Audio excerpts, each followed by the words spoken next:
Hello दोस्तों, मैं Shiva sir आप सभी प्रिय विद्यार्थियों का अपने यूट्यूब चैनल लियांस कंपटीशन में स्वागत करता हूं।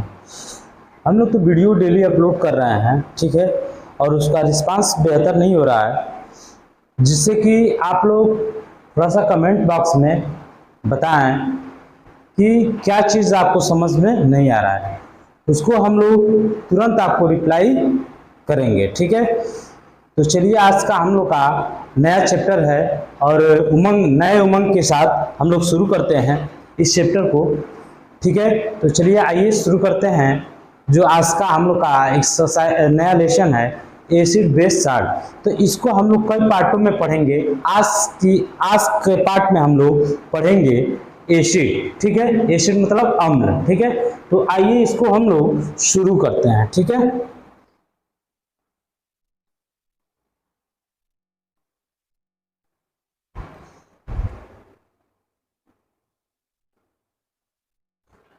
ठीक है, तो ये हम लोग का एसिड, ठीक है।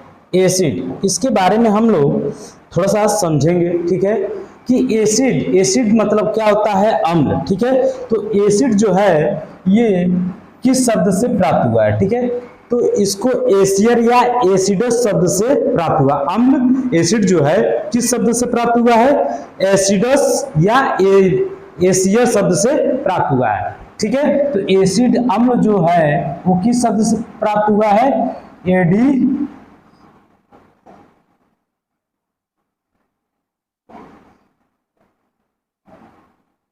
किससे प्राप्त हुआ है, एसिडस।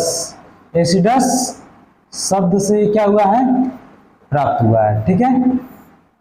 एसिडस शब्द से प्राप्त हुआ है, ठीक है। जिसका अर्थ होता है, इसका अर्थ होता है, अर्थ क्या होता है, खट्टा, ठीक है। इसका अर्थ क्या होता है, खट्टा, ठीक है। इसका अर्थ क्या होता है, खट्टा।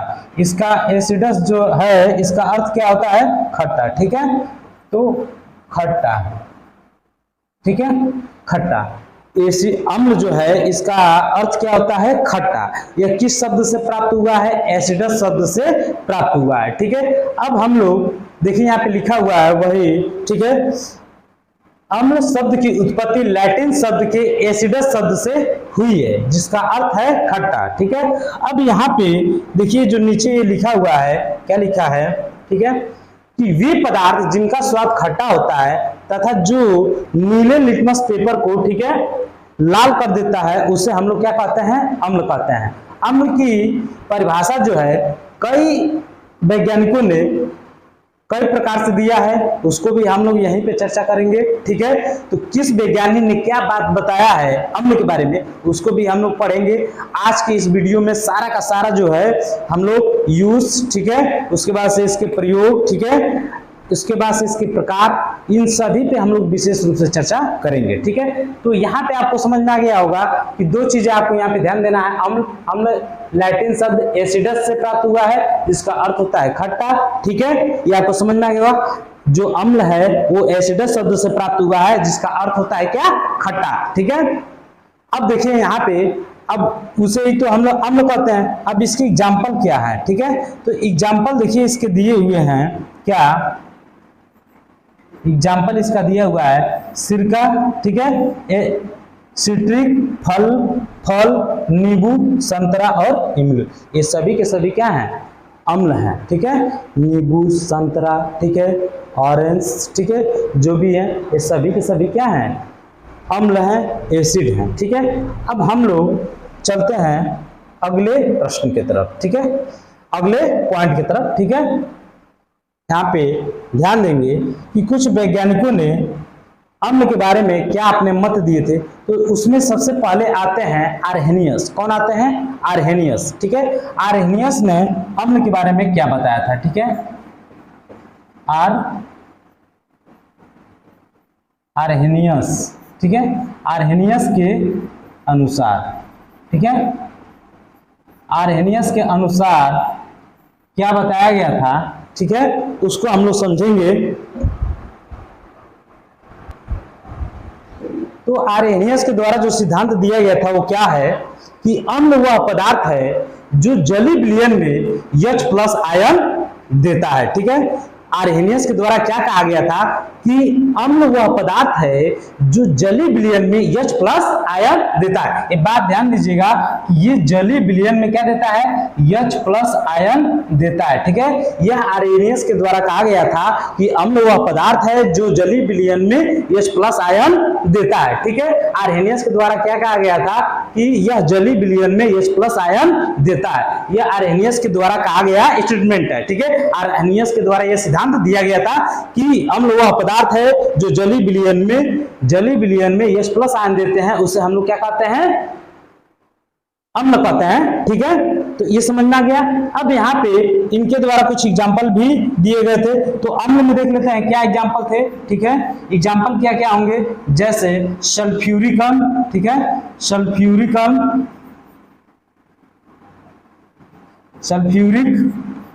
अम्ल, ठीक है, सल्फ्यूरिक अम्ल। उसके बाद से हाइड्रोजन साइनाइड,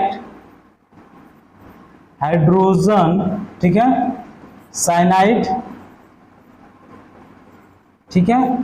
उसके बाद से हाइड्रोजन क्लोराइड, ठीक है, हाइड्रोजन क्लोराइड, ठीक है। अब उसके बाद से एक और आता है हाइड्रोजन फ्लोराइड। कौन सा है, हाइड्रोजन फ्लोराइड। ये सभी के सभी क्या है, अम्ल है, ठीक है। हाइड्रोजन, ठीक है, हाइड्रोजन फ्लोराइड, ठीक है। हाइड्रोजन क्लोराइड का सूत्र क्या होगा, HF, ठीक है। हाइड्रोजन क्लोराइड का सूत्र क्या होगा, HCl। हाइड्रोजन साइनाइड का क्या सूत्र होगा, HCN, ठीक है। और सल्फ्यूरिक अम्ल का सूत्र क्या होगा, H2, ठीक है, SO4, ठीक है। तो ये आर्हेनियस के द्वारा जो दिया गया सिद्धांत था उसमें ये कहे थे कि अम्ल वह पदार्थ है जो जलीय विलयन में क्या देता है, H प्लस आयन देता है। इसमें जो अम्ल थे वो क्या है, सल्फ्यूरिक अम्ल, hydrogen cyanide, hydrogen chloride, hydrogen fluoride, ठीक है, हाइड्रोजन ये फ्लोराइड, ठीक है। तो ये सभी के सभी क्या थे, अम्ल के एग्जाम्पल थे। अब हम लोग दूसरे वैज्ञानिक का जो मत था उसके बारे में डिस्कस करेंगे। दूसरा क्या था हम लोग का, ब्रॉस्टेड-लारी के अनुसार, ठीक है। दूसरा हम लोग का क्या है, ब्रॉस्टेड-लारी के अनुसार। दूसरा जो पॉइंट, दूसरे जो वैज्ञानिक थे वो ब्रॉस्टेड-लारी थे। कौन थे, ब्रॉस्टेड-लारी, ठीक है, ब्रॉस्टेड-लारी, ठीक है। ब्रॉस्टेड-लारी के अनुसार,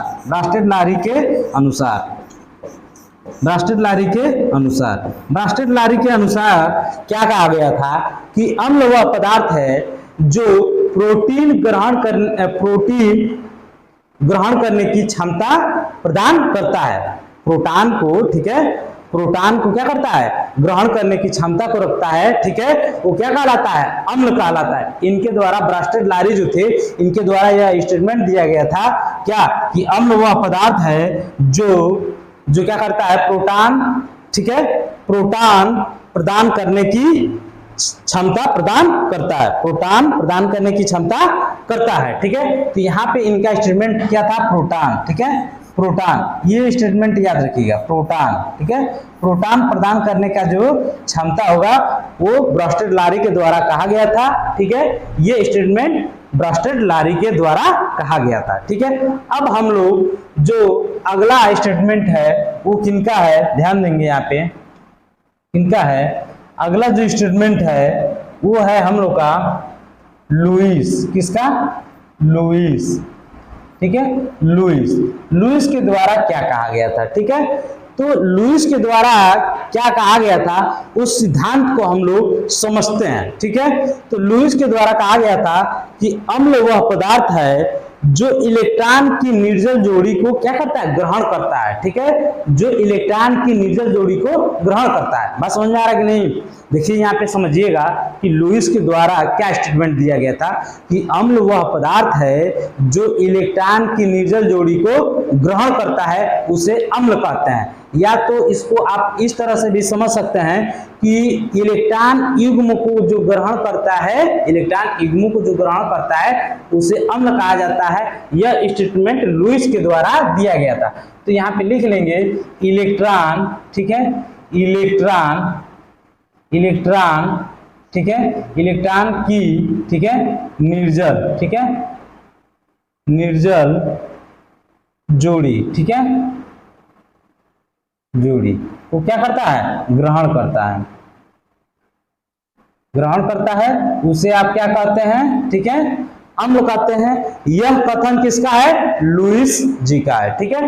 तो ये आपको यहाँ पे जो दिया गया था अम्ल के बारे में कुछ इंपॉर्टेंट फैक्ट, ठीक है, जो अलग अलग वैज्ञानिक अपना मत दिए थे, ठीक है। तो उसमें सबसे पहले आर्हेनियस के अनुसार जो जली विलयन में क्या थे, वह अम्ल, वह पदार्थ जो जली विलयन में H+ आयन दे उसे हम क्या कहते हैं, अम्ल कहते हैं। लेकिन यह स्टेटमेंट किसका है, आर्हेनियस जी का है। दूसरा क्या, ब्रास्टर-लारी के अनुसार अम्ल वह पदार्थ है जो प्रोटॉन प्रदान करने की क्षमता रखता है या करता है, ठीक है, प्रोटॉन प्रदान करने की क्षमता करता है, ठीक है। वो क्या, कौन कहे थे, ब्रास्टर-लारी का ये स्टेटमेंट है। उसके बाद से आता है लुईस जी क्या बताए थे, अम्ल वह पदार्थ है जो क्या करता है, इलेक्ट्रॉन की निर्जल जोड़ी को ग्रहण करता है, वो क्या कहलाता है, अम्ल कहलाता है। यह स्टेटमेंट किसका है, लुईस जी का है, ठीक है। अब हम लोग चलते हैं अगले पॉइंट के तरफ, ठीक है। तो यहाँ पे ध्यान देंगे अगला क्या है, अगला हम लोग का है अम्लों के प्रकार, टाइप ऑफ एसिड, ठीक है। तो टाइप ऑफ एसिड में 4 प्रकार के होंगे। सबसे पहला क्या होगा, प्रबल, दुर्बल, सांद्र और तनु, ठीक है, सांद्र और तनु। तो यह 4 प्रकार के टाइप हैं किसके, एसिड के। पहला क्या है, प्रबल अम्ल, दुर्बल अम्ल, सांद्र और तनु, ठीक है। तो ये सभी के सभी हमारे पास है, इसको हम लोग क्या करते हैं, समझ लेते हैं, ठीक है। जो प्रबल अम्ल होता है वो क्या होता है कि जो प्रबल अम्ल होता है वह जल में पूरी तरह से क्या होता है, वियोजित होता है, मिक्स हो जाता है, ठीक है। जल में क्या होता है, देखिए यहाँ पे लिखा हुआ है, जल में पूरी तरह से क्या हो जाता है, वियोजित हो जाता है, मिक्स हो जाता है, ठीक है, वियोजित हो जाता है। जो जल में पूरी तरह से क्या हो जाए, वियोजित हो जाए, उसे हम क्या कहेंगे, उसे कहेंगे प्रबल अम्ल, ठीक है। अब प्रबल अम्ल में एग्जाम्पल क्या है, हाइड्रोक्लोरिक अम्ल, ठीक है, सल्फ्यूरिक अम्ल और नाइट्रिक अम्ल, ठीक है। कौन अम्ल, HNO3 नाइट्रिक अम्ल, ठीक है। अब उसके बाद से आता है दुर्बल अम्ल।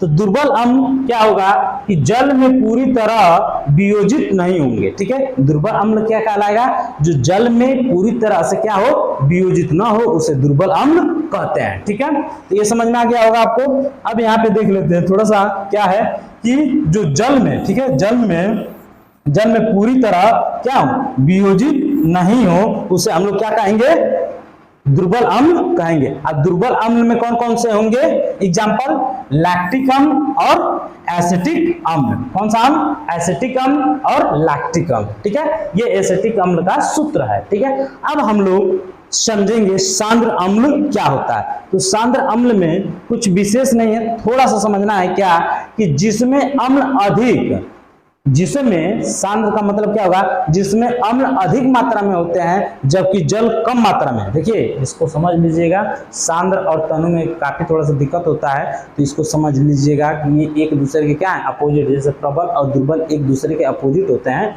उसी प्रकार से सांद्र और तनु अम्ल जो होते हैं एक दूसरे के क्या है, अपोजिट है, ठीक है, एक दूसरे के उल्टे हैं, ठीक है। तो देखिए जिसमें अम्ल अधिक मात्रा में होते हैं जबकि जल कम मात्रा में हो, वो क्या कहलाएगा, सांद्र। सांद्र में क्या होगा, जल अधिक, ठीक है, जल जो होगा आपका अधिक मात्रा में, ठीक है। जल क्या होगा, जल क्या होगा, कम मात्रा में। देखिएगा यहाँ पे ध्यान दीजिएगा, जल कम मात्रा में, ठीक है, जल कम मात्रा में। लेकिन अम्ल जो होंगे, अम्ल, ठीक है, अम्ल अधिक मात्रा में होंगे, ठीक है। तो वो क्या कहलाएगा, सांद्र अम्ल कहलाएगा। लेकिन जो तनु अम्ल होगा वो जिसमें अम्ल अल्प मात्रा में, अम्ल इसमें क्या होगा, तनु में अम्ल अल्प मात्रा में, बहुत न मात्रा में होगा, ठीक है। तो इसमें क्या होगा, अम्ल, ठीक है, अम्ल अल्प मात्रा में होगा, अल्प, ठीक है।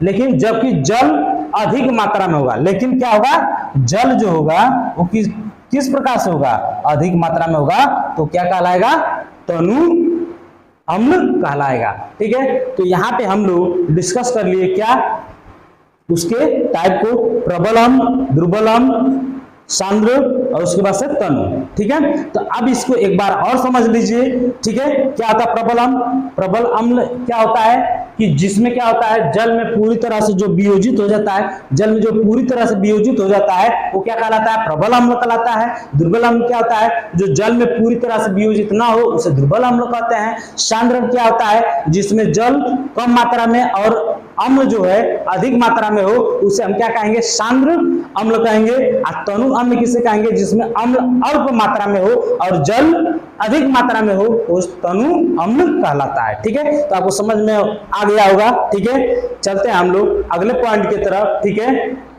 देखते हैं।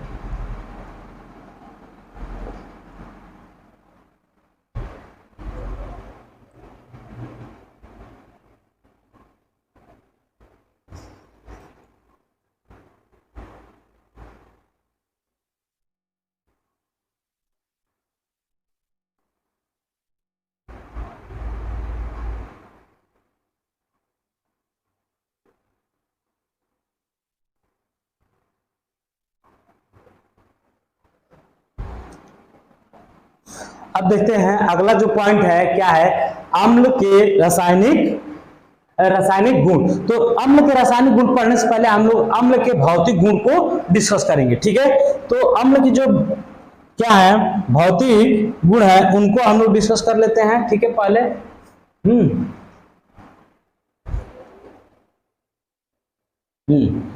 यहां पे देखिए इसके क्या अम्लों के भौतिक गुण। तो देखिए अम्ल का सबसे पहला भौतिक गुण क्या होता है कि ये स्वाद में क्या होते हैं, खट्टे होते हैं और तथा जल में विलय होते हैं। पहला इसका गुण क्या होगा कि यह जल में विलय होते हैं और ये स्वाद में खट्टे होते हैं। ये सबसे पहला इसका पॉइंट है। ये क्या होते हैं, स्वाद में खट्टे होते हैं तथा जल में क्या होते हैं, जल में विलय होते हैं। ठीक है, ये दो बातें आपको ध्यान देना, जल खट्टे होते हैं और जल में विलय होते हैं। ठीक है, ये पहली बात। और दूसरी बात क्या है, अम्ल नीले लिटमस पेपर को लाल कर देता है। तो जो लिटमस पेपर होता है अम्ल, देखिए और ठीक है, आई न से क्या हो जाएगा, नी से नीले। ठीक है, ल से क्या हो जाएगा, लाल। ठीक है, तो अनिल। ठीक है, अनिल यहाँ पे कर लीजिएगा। ठीक है, अनिल यहाँ पे कर लीजिएगा, इसका ट्रिक है। तो अ से क्या हो जाएगा, अम्ल। ठीक है, अ से क्या हो जाएगा, अम्ल। ठीक है, और न से क्या हो जाएगा आपका, नीले लिटमस पेपर को। ठीक है, नीले को क्या करता है, ठीक है, और ल से लाल। ठीक है, ये कंफ्यूज नहीं होना है, अनिल जी को नहीं भूलना है आपको। अनिल बाबू को भूल जाएंगे सब गड़बड़ हो जाएगा, चौपट हो जाएगा। ठीक है, अनिल को नहीं भूलना है। अनिल जो है वो अम्ल होता है, अ से अम्ल, न से नीला और ल से लाल। तो अनिल बाबू क्या हो, लाल ना हो, इसलिए आपको ध्यान देना है यहाँ पे। ठीक है, और क्वेश्चन गलत नहीं करना एग्जाम में, ये आपको ध्यान देना है। ठीक है, अब उसके बाद से जो अगला पॉइंट है वो क्या है, देखिए कह रहा है कि अम्ल की प्रकृति संक्षारक होती है, इनकी क्रिया से ठीक है कपड़ा, लकड़ी, कागज और त्वचा आदि क्या होते हैं, नष्ट हो जाते हैं। अम्ल जो होता है इससे क्या होते हैं, ये सभी के सभी पदार्थ क्या होते हैं, नष्ट हो जाते हैं, खराब हो जाते हैं। ठीक है, तो अब यहाँ पे देख लीजिए अम्ल की जो प्रकृति होती है वो क्या होती है, संक्षारक होती है, जिसके वजह से लकड़ी, कपड़ा, ठीक है, त्वचा इत्यादि ये सभी के सभी क्या होते हैं, नष्ट हो जाते हैं। ठीक है, अब हम लोग चलते हैं अगले पॉइंट की तरफ। ठीक है, तो अगला जो पॉइंट है वो क्या है, अगला पॉइंट हम लोग का है अम्लों के रासायनिक गुण। ठीक है, अब यहाँ पे हम लोग अम्लों के रासायनिक गुण को डिस्कस कर लेते हैं। तो अम्लों के रासायनिक गुण में सबसे पहला गुण क्या होता है, देखिए यहाँ पे क्या होता है, धातु के साथ, ठीक है, धातु के साथ अभिक्रिया। पहला गुण क्या है, धातु के साथ अभिक्रिया, रिएक्ट विथ मेटल। ठीक है, दूसरा जो पॉइंट है, ठीक है, अब इसके बारे में थोड़ा सा डिटेल में पढ़ लेते हैं। ठीक है, ये क्या होता है, अम्ल विभिन्न सक्रिय धातुओं से ठीक है क्रिया करता है। ठीक है, अम्ल जो होता है विभिन्न सक्रिय धातुओं से क्या करता है, क्रिया करता है। ठीक है, उसके बाद से ये किससे किससे करता है, देखिए ध्यान दीजिएगा, जिंक से, सोडियम से, मैग्नीशियम आदि से क्रिया करके हाइड्रोजन गैस छोड़ता है। देखिए जब जिंक के साथ, सोडियम के साथ और मैग्नीशियम के साथ अम्ल अगर क्रिया करता है तो हमेशा कौन सी गैस निकलेगी, हाइड्रोजन गैस बाहर निकलेगी। ठीक है, इन सभी के साथ देखिए जिंक और सोडियम, ठीक है, और मैग्नीशियम अगर इनके साथ क्या होती है, क्रिया होती है, तो तो कौन सी गैस बाहर निकलेगी? हाइड्रोजन गैस बाहर निकलेगी। ठीक है, तो वही धातु के साथ क्रिया, मतलब ये सभी के सभी क्या है? धातु है। इन धातु के साथ अगर क्रिया होगी तो क्या प्राप्त होगा? हमें गैस प्राप्त होगा। और कौन सा गैस प्राप्त होगा? हाइड्रोजन गैस प्राप्त होगा। ठीक है, हाइड्रोजन। अब देखिए यहाँ पे एक एग्जांपल भी दिया हुआ है, जिंक का सल्फ्यूरिक अम्ल के साथ क्रिया हो रहा है, तो H2 सल्फ्यूरिक अम्ल जो है एक अम्ल है और Zn एक क्या है? धातु है। तो इन दोनों का क्रिया होता है तो जिंक सल्फेट बन रहा है और हाइड्रोजन गैस बन रहा है। तो ये चीज ध्यान देना है। हाइड्रोजन गैस जलाने पर पाप की ध्वनि के साथ जलती है। ठीक है, हाइड्रोजन गैस को जलाने पे कैसे जलती है? पाप गैस की तरह पाप गैस की ध्वनि उत्पन्न करती है। क्या करती है? पाप गैस की ध्वनि उत्पन्न करती है। हाइड्रोजन गैस को जलाने पे वो कैसी ध्वनि उत्पन्न करती है? पाप गैस की ध्वनि उत्पन्न करती है। बात समझ में आ गया? चलते हैं हम लोग आगे। ठीक है, ओके। अब देखते हैं अगला पॉइंट इससे क्या है। ठीक है, अगला पॉइंट देखते हैं हम लोग। दूसरा क्या है यहाँ पे पॉइंट? ये दिया हुआ है कि धातु कार्बोनेट तथा धातु हाइड्रोजन कार्बोनेट के साथ क्रिया करता है तो क्या होता है। ठीक है, तो देखिए यहाँ पे दिया हुआ है, अम्ल धातु कार्बोनेट तथा धातु हाइड्रोजन कार्बोनेट के साथ अभिक्रिया करके कार्बन डाइऑक्साइड उत्पन्न करता है। क्या करता है? उत्पन्न करता है। ठीक है, क्या करता है? उत्पन्न करता है। ठीक है, तो आपको बात समझ में आ गया कि जब अम्ल धातु कार्बोनेट के साथ क्रिया करेगा, जब अम्ल धातु कार्बोनेट के साथ क्रिया करेगा, ठीक है, यहाँ पे देख लेंगे धातु, ठीक है, जब किसके साथ? धातु कार्बोनेट होगा। यहाँ पे क्या होगा? धातु कार्बोनेट किसके साथ?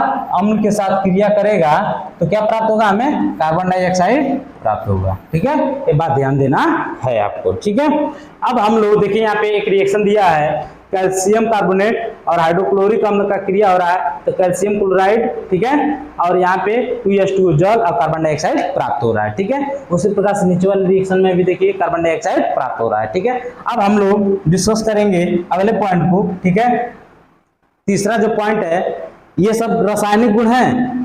जो अम्ल है उसके क्या है? रासायनिक गुण है। अम्लों के रासायनिक गुण पढ़ रहे हैं, तो ये अम्लों के रासायनिक गुण में तीसरा पॉइंट हम लोग पढ़ रहे हैं। ठीक है, तो तीसरा पॉइंट हम लोग का क्या है कि धातु ऑक्साइड के साथ अभिक्रिया करता है तो क्या होता है? तो अम्ल कुछ धातु ऑक्साइडों के साथ क्रिया करके लवण तथा जल बनाता है। ठीक है, धातु ऑक्साइड क्या करता है? धातु ऑक्साइड के साथ अभिक्रिया करके अम्ल, ठीक है, जो अम्ल कुछ धातु ऑक्साइडों के साथ क्रिया करके लवण तथा जल बनाते हैं। ठीक है, तो ये देखिए धात्विक ऑक्साइड और अम्ल, तो यहाँ पे क्या प्राप्त होगा? अम्लों को लवण और जल प्राप्त होगा। ठीक है, क्या प्राप्त होगा? लवण और जल प्राप्त होगा। ठीक है, यहाँ पे कोई धातु ऑक्साइड ले लेंगे और उसके बाद से यहाँ पे क्या ले लेंगे? कोई भी अम्ल ले लेंगे, उसके बाद हम लोग को क्या पता हो जाएगा? लवण और जल प्राप्त हो जाएगा। ठीक है, समझ में आ रहा है? चलिए आगे बढ़ते हैं हम लोग अगले पॉइंट पे। अगला पॉइंट क्या है? ध्यान देंगे, अम्लों के उपयोग। अम्लों के उपयोग क्या है? ठीक है, तो इस पे हम लोग चर्चा करेंगे। तो अम्लों का जो प्रयोग है उसको हम लोग डिस्कस कर रहे थे। ठीक है, तो अब यहाँ पे सबसे पहला जो हमारा अम्ल है सल्फ्यूरिक अम्ल। सल्फ्यूरिक अम्ल का प्रयोग हम लोग किसमें करते हैं? तो उर्वरक के रूप में करते हैं। उर्वरक बनाने में किया जाता है, प्लास्टिक के निर्माण में भी किया जाता है, बैटरी के निर्माण में भी किया जाता है। ठीक है, इन सभी पेट्रोलियम उद्योग में भी सल्फ्यूरिक अम्ल का प्रयोग किया जाता है। सल्फ्यूरिक जो अम्ल होता है इसका प्रयोग बहुत सारी चीजों में किया जाता है, जैसे बैटरी में, ठीक है, पेट्रोलियम में, ठीक है, प्लास्टिक में, ठीक है, उसके बाद से उर्वरक बनाने में, ठीक है, और कृत्रिम रेशे बनाने में किया जाता है। ठीक है, तो यहाँ पे पेट्रोलियम उद्योग में भी किया जाता है, लेड बैटरी बनाने में, प्लास्टिक में, ठीक है, कृत्रिम रेशे बनाने में और उर्वरक के निर्माण में किया जाता है सल्फ्यूरिक अम्ल का प्रयोग। ठीक है, अब आगे देखते हैं अगला नाइट्रिक अम्ल। अब देखिए यहाँ पे जो ये थोड़ा सा छूट गया है, यहाँ पे लिख लीजिएगा, H2SO4 होता है, ये सल्फ्यूरिक अम्ल का क्या होता है? सूत्र होता है। ठीक है, अब यहाँ पे जो अगला है नाइट्रिक अम्ल। नाइट्रिक अम्ल का जो सूत्र होता है HNO3, क्या होता है? HNO3 3, ठीक है। ये होता है नाइट्रिक अम्ल का सूत्र। इसका प्रयोग हम सोना और चांदी के शुद्धिकरण में करते हैं। सोना और चांदी के शुद्धिकरण में किसका, नाइट्रिक अम्ल का प्रयोग करते हैं, ठीक है। अगला जो है हाइड्रोक्लोरिक अम्ल, एक कपड़ा रंगने के प्रयोग में लाया जाता है। हाइड्रोक्लोरिक अम्ल हमारे पेट में भी पाया जाता है, ठीक है। तो यहाँ पे हाइड्रोक्लोरिक अम्ल, नाइट्रिक अम्ल, सल्फ्यूरिक अम्ल, इन सभी अम्लों का हम लोग डिस्कस किए। अब जो अगला पॉइंट है हम लोग का, उसको थोड़ा सा हम लोग डिस्कस कर लेते हैं, ठीक है। अगला पॉइंट अब हम लोग मिलेंगे अगले वीडियो में, ठीक है। अभी के लिए इतना ही। अगले वीडियो में हम लोग लवण के क्षार के साथ, बेस के साथ मिलेंगे, ठीक है। और वीडियो अगर आपको अच्छा लगता है तो थोड़ा लाइक और शेयर करने का प्रयास कीजिए, ठीक है। मिलते हैं अगले क्लास में। Thank you.